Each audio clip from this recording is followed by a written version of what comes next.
భార్యతో కలిపి 42 మంది మహిళలను చంపాడు. ఒకప్పుడు కన్నడలో వచ్చిన ఉత్కర్ష తమిళ్లో తెరకెక్కిన మన్మథ సినిమాల తరహాలో అన్నట్లుగా అమ్మాయిలను వలవేయడం, లొంగ తీసుకోవడం, అనంతరం వారిని అత్యంత కిరాతకంగా చంపడం డ్యూటీగా పెట్టుకున్నారు ఓ వ్యక్తి. ఈ క్రమంలో ఇప్పటికే పదుల సంఖ్యలో మహిళలను హత్య చేసి చెత్త కుప్పలో పడేశాడు. తాజాగా ఇతడిని పోలీసులు అదుపులోకి తీసుకున్నారు. ఇతడు చేసిన హత్యల లిస్టు చెబుతున్నారు. అవును, మహిళలకు వలవేసి లొంగ తీసుకొని అనంతరం వారిని దారుణంగా చంపి చెత్త బుట్టలలో పడేస్తున్న ఓ నిందితుడు తాజాగా పోలీసులకు చిక్కాడు. ఎట్టకేలకు నిందితుడు నేరాన్ని అంగీకరించాడని అంటున్నారు. ఇతడి గురించి ఒక్క లైన్ లో చెబుతున్న పోలీసులు మనిషి ప్రాణం అంటే ఏమాత్రం విలువలేని వ్యక్తి అని స్పష్టం చేస్తున్నారు.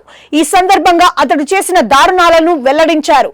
పోలీసులు తెలిపిన వివరాల ప్రకారం ప్రపంచ వ్యాప్తంగా సంచలనం సృష్టించిన కెన్యాలోని నైరోబీలో 2 ఏళ్ల నుంచి వరుసగా మహిళలను హత్య చేసి పోలీస్ స్టేషన్ కు సమీపంలోని చెత్తబుట్టలో పారేస్తున్నాడు.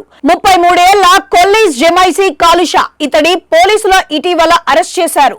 అనంతరం అతన్ని విచారించగా దాదాపుగా 42 మంది మహిళలను హత్య చేసినట్లుగా అంగీకరించాడు.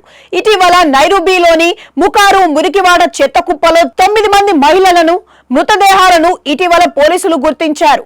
ఇదే సమయంలో ఈ ప్రదేశానికి 100 మీటర్ల దూరంలోనే శిథిలమైన గదిలో నిందితుడు కాలుష అద్దెకు ఉండేవాడు.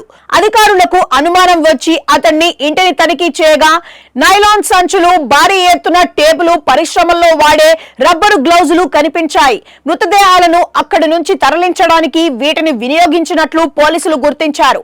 ఇతడు 2022 నుంచి జులై 2024 లోపు సుమారు 42 మంది మహిళలను వలవేసి లొంగ తీసుకొని అనంతరం హత్య చేశాడని పోలీసులు చెబుతున్నారు.